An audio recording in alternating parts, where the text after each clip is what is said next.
11 मई 1998, पोखरण, राजस्थान। रेगिस्तान शांत था, लेकिन रेत के नीचे इतिहास बदलने वाला था। दुनिया ने सिर्फ खालीपन देखा, लेकिन भारत एक ऐसा मैसेज देने वाला था जिसे कोई इग्नोर नहीं कर सकता था। दोपहर 3:45 बजे जमीन जोर से हिल गई।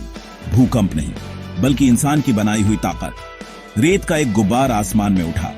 ट्रेमर्स आसपास के गांवों में फैल गए। भारत ने अभी अभी कई न्यूक्लियर टेस्ट्स किए थे, जिससे दुनिया हैरान रह गई। यह था ऑपरेशन शक्ति।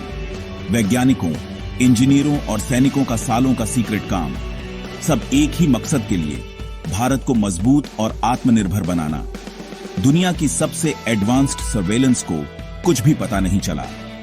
वैज्ञानिकों ने आर्मी की यूनिफॉर्म पहनी, रात में काम किया और छिपे रहने के लिए कोड वर्ड यूज किए। हर कदम मिलिट्री प्रिसीजन से प्लान किया गया था। दुनिया की महाशक्तियां हैरान रह गईं। रेगिस्तान की दहाड़े घोषणा थी, भारत को अब और अनदेखा नहीं किया जाएगा। यह सिर्फ एक एक्सप्लोजन से ज्यादा था। यह गर्व और शक्ति का एक स्टेटमेंट था। इस मिशन की गोपनीयता और एग्जीक्यूशन लेजेंडरी बन गए। पोखरण से निकली शॉकवेव्स ने ग्लोबल पावर को हमेशा के लिए बदल दिया। भारत ने यह सब कैसे किया? इसकी कहानी साहस, सूझबूझ और अटूट दृढ़ संकल्प की है। 1998 को समझने के लिए हमें 1974 में वापस जाना होगा। भारत का पहला न्यूक्लियर टेस्ट, जिसका कोड नेम स्माइलिंग बुढ़ा था। भारत ने शांतिपूर्ण इरादों का दावा किया, लेकिन दुनिया ने इसे एक खतरा माना।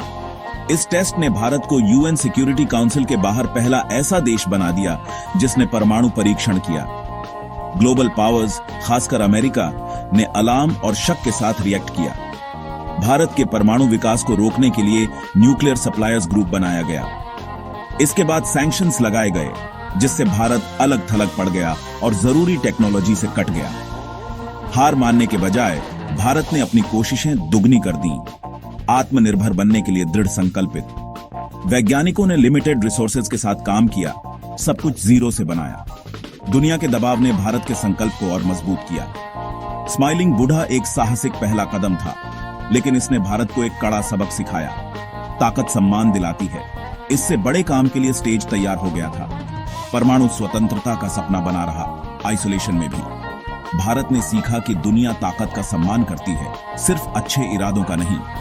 पोखरण 1998 के बीज 1974 के बाद बोए गए थे। 1980 और 90 के दशक में नए खतरे सामने आए।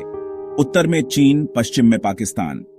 भारत ने खुद को परमाणु हथियारों से लैस पड़ोसियों से घिरा हुआ महसूस किया। सुरक्षा के लिए दूसरों पर निर्भर रहना अब कोई ऑप्शन नहीं था। बहस जोरदार थी, शांति या डिटेरेंस। कई लोग अभी भी डिसआर्मामेंट की उम्मीद कर रहे थे, लेकिन रियलिटी क्लियर थी। परमाणु हथियार अब सर्वाइवल के बारे में थे। एनपीटी जैसी इंटरनेशनल ट्रीटीज ने दुनिया को हैव्स और हैव नॉट्स में बांट दिया। भारत ने साइन करने से मना कर दिया। जेन्युइन ग्लोबल डिसआर्मामेंट की मांग की। इस सैद्धांतिक स्टैंड ने भारत को और अलग थलग कर दिया, लेकिन इसके दृढ़ संकल्प को भी मजबूत किया। लक्ष्य एक क्रेडिबल मिनिमम डेटरेंट, अग्रेशन नहीं। परमाणु जाने का निर्णय पूरी गोपनीयता से लिया गया। भारत को अपने भविष्य को सुरक्षित करने के लिए जरूरत पड़ने पर अकेले चलना होगा।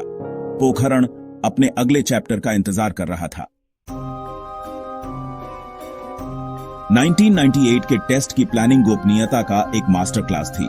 सबसे बड़ी चुनौती साइंस नहीं थी, बल्कि अमेरिकी जासूसी सैटेलाइट से छिपे रहना था। वैज्ञानिकों ने आर्मी की यूनिफॉर्म पहनी, रात में काम किया और कोड नाम यूज किए। डॉ एपीजे अब्दुल कलाम मेजर जनरल पृथ्वीराज बन गए। डॉ R Chidambaram major general Nataraj. Device के लिए शाफ्ट को पानी के कुएं के रूप में छिपाया गया था। रेत को नेचुरल ड्यून्स से मैच करने के लिए व्यवस्थित किया गया था। केबल रात में बिछाई जाती थी। ट्रक तभी चलते थे जब सैटेलाइट देख नहीं पाते थे। यहां तक कि सीनियर कैबिनेट मेंबर्स को भी आखिरी पल तक अंधेरे में रखा गया था। कम्युनिकेशन एनक्रिप्टेड था, मूवमेंट कैमोफ्लाज्ड। टीम ने कठोर रेगिस्तानी परिस्थितियों को सहा, देशभक्ति से प्रेरित होकर। एक गलती सब कुछ सामने ला सकती थी, लेकिन ऑपरेशन एयरटाइट रहा। दुनिया की सबसे अच्छी सर्वेलेंस को मात दी गई। मिशन की सफलता प्लानिंग और डिसिप्लिन की जीत थी। राज सुरक्षित था जब तक दुनिया ने दहाड़ नहीं सुनी। भारत का सबसे बड़ा धोखा पूरा हो गया था। 11 मई 1998 अंतिम काउंटडाउन शुरू हुआ। मौसम बहुत जरूरी था। हवा की दिशा मिशन को बना या बिगाड़ सकती थी। जैसे जैसे टीम सही पल का इंतजार कर रही थी, टेंशन बढ़ रही थी। आखिरकार हवा बदल गई। प्रधानमंत्री ने गो अहेड दिया। दोपहर 3:45 बजे रेगिस्तान के नीचे 3 परमाणु डिवाइस फट गए। धरती हिल गई, एक बड़ा बादल उठा और के संथानम चिल्लाए, धरती नाची। टीम में राहत और जीत की लहर दौड़ गई। घंटों बाद प्रधानमंत्री वाजपेयी ने एक हैरान दुनिया को टेस्ट की घोषणा की। खबर तुरंत फैल गई। भारत ने असंभव को संभव कर दिखाया था। 2 दिन बाद 2 और सब किलोटोन टेस्ट हुए। ऑपरेशन शक्ति पूरा हो गया। 5 टेस्ट, पूरी परमाणु क्षमता। भारत ने खुद को एक परमाणु राज्य घोषित किया, जो कोई भी हथियार बना सकता है जिसकी उसे जरूरत थी। दुनिया की खुफिया एजेंसियां हैरान रह गईं। पोखरण के झटकों ने ग्लोबल पावर का नक्शा बदल दिया। भारत का मैसेज क्लियर था, वह आ गया है। दुनिया भारत को फिर कभी वैसे नहीं देखेगी। दुनिया ने गुस्से से रिएक्ट किया। अमेरिका ने कड़े सैंक्शंस लगाए, जिसमें जापान, जर्मनी और अन्य भी शामिल थे। एड काट दी गई, ट्रेड पर पाबंदी लगा दी गई। भारत फिर से अलग थलग पड़ गया। पाकिस्तान ने खतरा महसूस करते हुए हफ्तों बाद अपने परमाणु टेस्ट किए। दक्षिण एशिया एक परमाणु फ्लैश पॉइंट बन गया, जिससे युद्ध का डर बढ़ गया। लेकिन भारत के अंदर जश्न था, गर्व, एकता और दृढ़ संकल्प। सैंक्शंस भारत की भावना को तोड़ नहीं पाए। इसके बजाय उन्होंने इसे मजबूत किया। इकोनॉमी टिकी रही और दुनिया को एहसास हुआ कि भारत को अलग थलग करना बेकार था। धीरे धीरे रिश्ते सुधरे। अमेरिका और भारत ने एक ऐतिहासिक सिविल न्यूक्लियर डील साइन की। तूफान गुजर गया। भारत मजबूत, अधिक आत्मविश्वासी और विश्व स्तर पर मान्यता प्राप्त होकर उभरा। कीमत ज्यादा थी, लेकिन इनाम एक नई स्टेट्स थी। भारत ने खेल के नियम बदल दिए थे। ऑपरेशन शक्ति एक रिमार्केबल टीम का काम था। डॉ एपीजे अब्दुल कलाम, विजनरी लीडर, ने मिशन को इंस्पायर और कोऑर्डिनेट किया। डॉ आर चिदम्बरम, ब्रिलियंट फिजिसिस्ट, ने डिवाइस के डिजाइन का नेतृत्व किया। डीआरडीओ और बार्की में उनकी टीमों ने इमेंस साइंटिफिक और लॉजिस्टिकल चैलेंजेस को पार किया। भारतीय सेना, खासकर 58वीं इंजीनियर रेजिमेंट, ने गोपनीयता और सपोर्ट सुनिश्चित किया। वैज्ञानिक और सैनिक कंधे से कंधा मिलाकर काम करते थे, कठोर परिस्थितियों और परिवार से लंबे अलगाव को सहते थे। उनकी लगन और टीम वर्क ने असंभव को संभव बना दिया। उन्होंने सिर्फ टेक्निकल हर्डल्स ही नहीं, बल्कि व्यक्तिगत सैक्रिफाइसों का भी सामना किया। उनके नाम सभी को पता नहीं होंगे, लेकिन उनका योगदान अतुलनीय है। ऑपरेशन शक्ति भारतीय इंजेन्युइटी और दृढ़ संकल्प का एक प्रमाण था। मिशन की सफलता कोलैबोरेशन, डिसिप्लिन और देशभक्ति पर बनी थी। इन गुमनाम नायकों ने भारत की किस्मत बदल दी। उनकी कहानी शांत साहस और उत्कृष्टता की अथक खोज की है। उन्होंने साबित कर दिया कि भारतीय दिमाग कुछ भी हासिल कर सकता है। आज भी पोखरण 1998 मिस्ट्रियों से घिरा हुआ है। सरकार राष्ट्रीय सुरक्षा के लिए कई डिटेल्स को क्लासिफाइड रखती है। सबसे बड़ी बहस, क्या हाइड्रोजन बॉम्ब ने वैसा ही काम किया जैसा दावा किया गया था? कुछ एक्सपर्ट साइज्मिक डेटा का हवाला देते हुए यील्ड पर सवाल उठाते हैं। भारतीय वैज्ञानिक जोर देते हैं कि यह एक सफलता थी। यहां तक कि इसमें शामिल लोगों के बीच भी असहमति बनी हुई है। सटीक हथियार डिजाइन टॉप सीक्रेट बने हुए हैं।